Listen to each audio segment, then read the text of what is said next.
Let's pull out each one of those conflicts like a Rubik's Cube and start to evaluate each one of those conflicts and figure out all the different lessons that you can learn from each of those conflicts.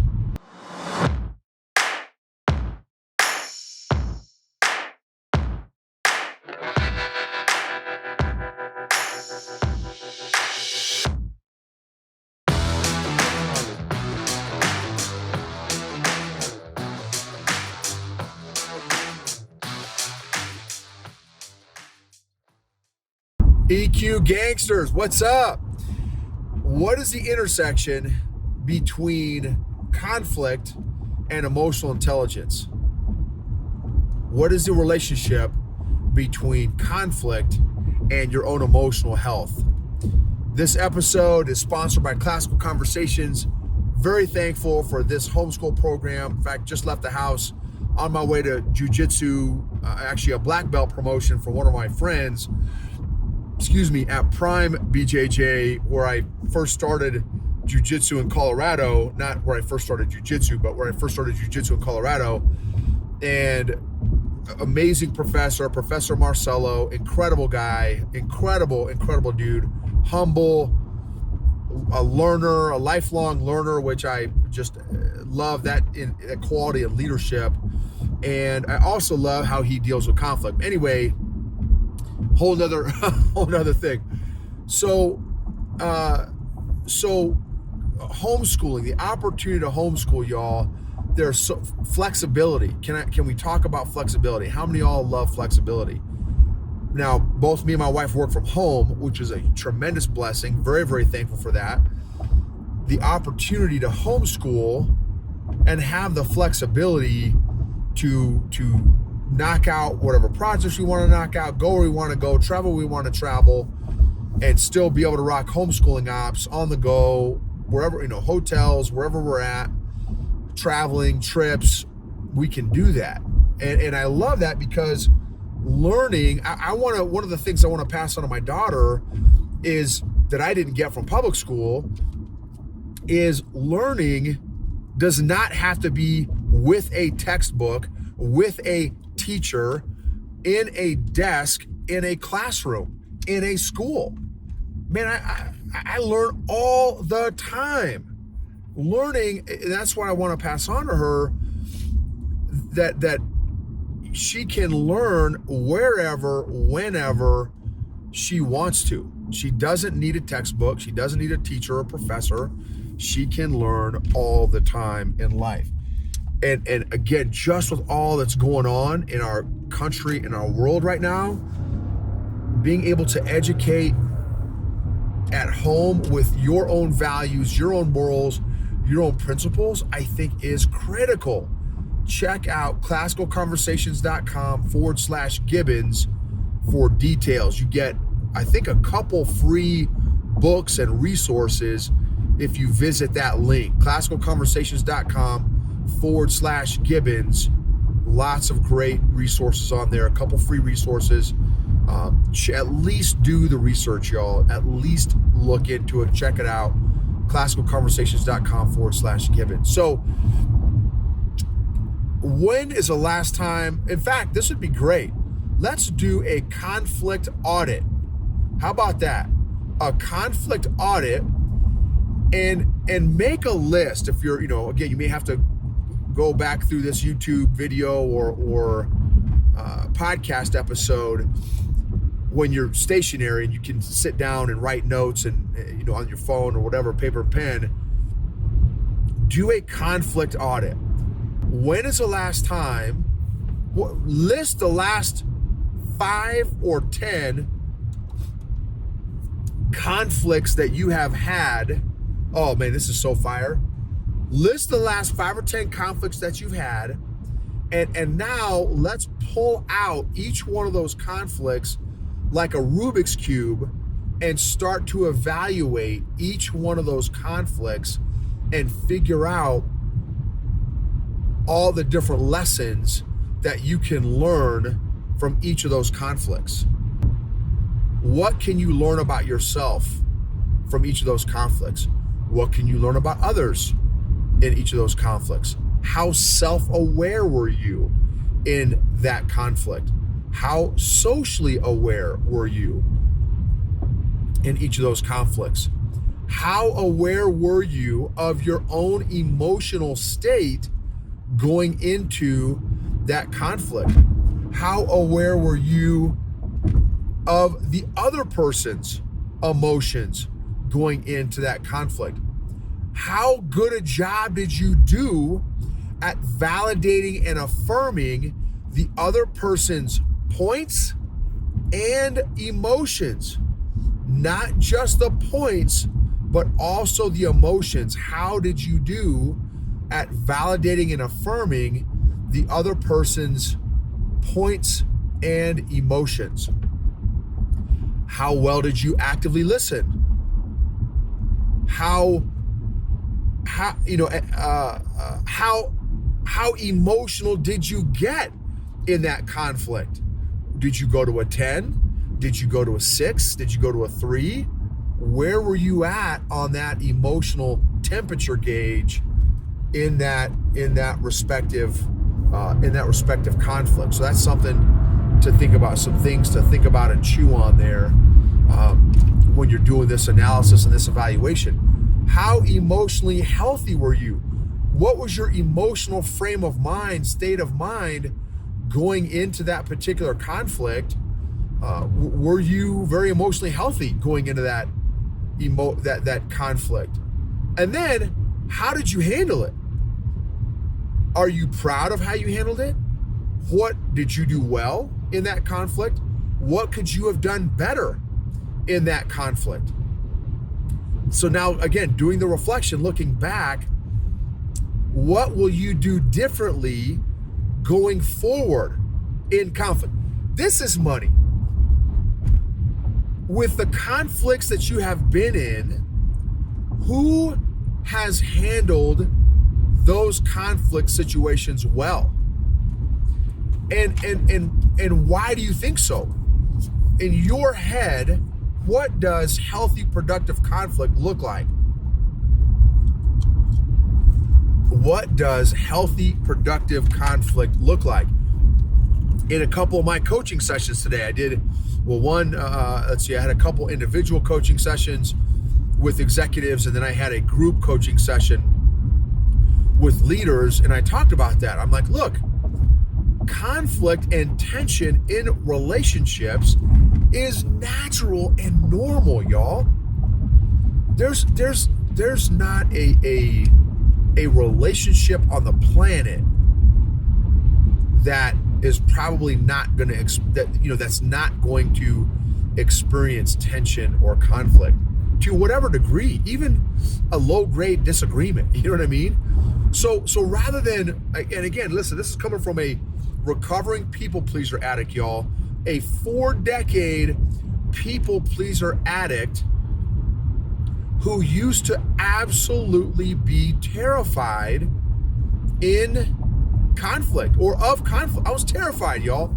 Terrified, scared, teeny heart syndrome, all consuming. It would control me. What can you learn about yourself from doing this conflict audit? And how can you take some lessons out of those conflicts, squeeze it like orange juice, squeeze those oranges and make lemonade? Right? Squeeze those lemons and make lemonade. And maybe some sangria. My dad used to make some awesome, amazing sangria, and he would put in like the actual fruit chunks of oranges, chunks of apples, chunks of kiwi, chunks of grapes. It was amazing. I'm kind of spoiled, man, with my sangria. My dad makes some killer sangria. I digest. I digress. So And here's some other things too. What does unhealthy conflict look like?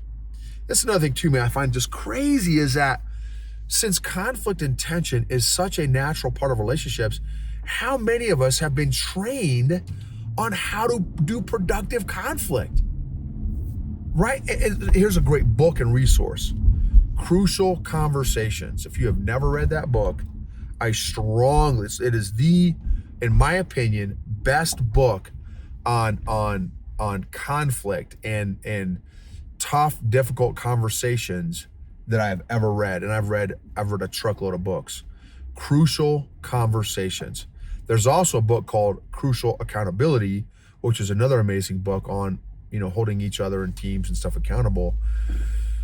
And now here's the deal that Crucial Conversation does not go into is the EQ piece. It does not talk, because in my opinion, what has enabled me to now become amazing at conflict. Now there's still, I can get way better, but I wish I could tell you guys from literally being paralyzed by conflict to now, I don't want to say I look forward to it, but I almost look forward to conflict now because I'm emotionally healthier. I'm emotionally more stable. I'm emotionally more predictable. So now when I'm going into a conflict situation where before I would be a 10 plus emotionally walking into that conflict, I would show up to the conflict emotionally hijacked and triggered. Well, guess how those conflict situations worked out? Yeah, they didn't. It went south immediately because I started off at a emotional hijacked position. Now when I show up to a conflict, I maybe a 2, maybe a 3, but I'm not. And I can manage, and I have managed my emotions, not just leading up to that conflict, but to and through that conflict. I never went beyond a 2 or 3 in that conflict because I'm emotionally healthier. And now I can acknowledge, identify, process, and manage my emotions before, during, and after that conflict. It's game changing, y'all. I'm telling you, just maybe short of miraculous, this transition. And again, more proof of growth for me. And so when you're emotionally healthier, you don't have to run from conflict. You don't have to be terrified of conflict. You don't have to, be scared of it. You don't have, it can actually be healthy, productive, positive experience when you do it right. Now, some challenging things, right, is when you're emotionally healthy, the other person is not emotionally healthy. That's going to be a challenge. But still, when you're the emotionally healthy one, I can still handle that now. Again, it's like a BJJ roll when I'm rolling with a higher belt. There's this big giant guy who came to jits last night, no-gi, and purple belt, jacked, man. This dude, he looked like he just got off the farm. His biceps and his forearms were as big as his thighs and his calves. I'm like, oh, and unfortunately we didn't get a chance to roll, which I normally like to roll with I want to roll with everybody. Give me the hard ones, give me the easy ones. Like, I don't care. Like, I want the full experience. But I don't care. Like, I can't wait to roll with this guy. Hopefully I see him again. And I'm pretty confident he'll probably ball me up. But I'm okay because I know how to handle myself. Whether I'm rolling with a white belt, whether I'm rolling with a purple belt, brown belt, black belt, I can stay emotionally stable throughout the whole roll most of the time. I'm sure if you guys didn't hear that episode, there was one time recently where I got emotionally spiked for 2 seconds, literally 2 seconds. It wasn't more than that, but still I allowed myself to get emotionally spiked. So I've still got work to do. So when you become emotionally healthier, right, and you learn how to roll with the various emotions, you don't have to be scared of any particular emotions. You don't have to be intimidated by any particular emotions. You don't have to be scared or intimidated by conflict. You can become great at conflict. And I'm not, again, listen, I know because I used to be a literal train wreck with conflict. And now I'm not saying I'm like Bruce Lee at conflict, But man, I just I can't even tell you, y'all. Oh man, man, I can feel those emotions that I used to feel from when I used to suck at emotions. So at conflict, when I used to suck at conflict and emotions. So the relationship between our emotional health and conflict is, in my opinion, is massively connected, inseparable, I would argue. And it's not about, someone said today in the group discussion facilitation I was doing with leaders, is like, well, you just got to put your emotions to the side and deal with stuff in meetings and handle stuff. And I'm like, hold on, bro. I'm like, no. This is not about pushing emotions aside. It's about acknowledging, identifying, processing, and feeling those emotions, working through them so that you can be as informed as possible for yourself and for the benefit of everyone in the room. Putting your emotions aside is I would say inaccurate, because again, every single decision that we make goes through the emotion center of our brain before it ever hits the logic center of our brain. So physiologically, it's impossible to quote unquote put our emotions aside. We may be stuffing and avoiding them, but it's still, even with the, I did that for 4 decades too, stuffing and avoiding. Even with that, they still would hit the emotional processing center of my brain, and then I would immediately, as quickly as I could, stick them in the basement, so to speak, the emotional basement, never to see the light of day again, until I reached a point where I was unable to hold stuff and avoid those emotions down. And that's what led to me yelling at my wife 4 years ago, is because I no longer had the ability to stuff and avoid 4 decades of emotions and emotional injuries without there being some pretty serious ramifications and consequences. So how can you get better at conflict? How can you grow, improve, change at conflict so that it becomes an asset and a leader development tool, y'all, instead of something to run from? This is another great point. This is one I got from the book, Crucial Conversations, is one way. Now, this is not the only way, because there's sometimes it doesn't work out this way, but one, I guess, kind of goal that you can have in conflict is the relationship stronger after going through this conflict with this person? Is the relationship stronger with this person after going through this conflict?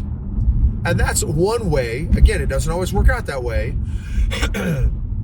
but that's one way that you did a good job, potentially, of going through that conflict, is if the relationship is stronger. Now, that also may mean that, again, coming from the recovering people pleaser addict, that I didn't speak I didn't share what Crucial Conversations calls I didn't offer any value to the pool of shared meaning. I didn't give my side, so I would let people, okay, hey, I'm sorry I upset you, and I would just cave and oh, I'm sorry I hurt your feelings, and da-da-da, which is terrible when you're dealing with a narcissist, by the way, because I did that for a number of years as well. That's no fun, but I did that. I never shared, well, this is how you've made me feel, and because I was a people pleaser addict, so I didn't have the intestinal fortitude, the awareness, the boundaries, the confidence, the courage, the emotional health or intelligence or emotional tools to share that in a safe, healthy, appropriate way. So that's not what I mean by the relationship is stronger. That's not, both have to contribute.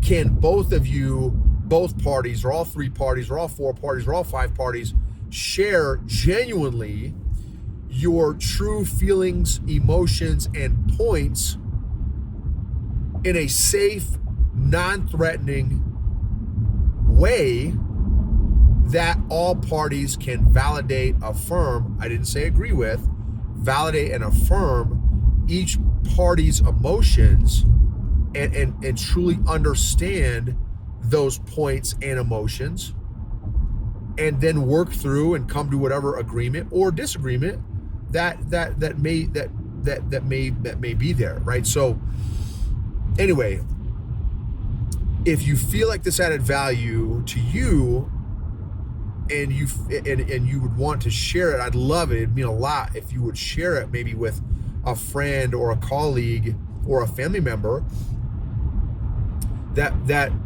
this may add value to. Maybe there's been a recent conflict or a past conflict that, man, I'm not sure that they've worked through it yet, that I just want to share some of these thoughts with. And ultimately, here's the deal. Ultimately, when in conflict, I can only control my actions, attitude. I can't even control my emotions, but I can become emotionally healthier so that when I'm in conflict, I don't go to a 10 anymore. I mean, like I said, I go to a 2 or 3. Share it with a friend or a family member that that this may resonate with, that this message may resonate with. Write those questions down. Go back and pause. Write all these questions down and really take some time to reflect and think about. Schedule time to reflect, y'all, and think about these lessons so that when, not if, when conflict happens again, you can do a good job at it. You can get value out of conflict. You can grow. How have you grown through conflict? Have you been safe in conflict? Have you been predictable in conflict? Or are you like me? I used to be scary in conflict, not only scared of conflict, but when I got in conflict, I was scary in conflict because I was completely emotionally unpredictable. I was completely emotionally unstable in conflict. How's that for how would you like to follow a leader like that? That is not a good spot to be at emotionally, and as a leader, when you can go into conflict emotionally unstable and unpredictable, that is a scary leader. And that's me. That's what I used to be. Thank you for rating. If you wouldn't mind taking 15, 20 seconds to rate, review the podcast, maybe share a comment, leave a comment on the YouTube channel, something like that. Thank you all so much again for letting me be a part of your journey and vice versa. Emotionally healthy people help heal other people emotionally. Check me out on social media, Instagram, Facebook, LinkedIn, all the social media platforms, and appreciate you all so much.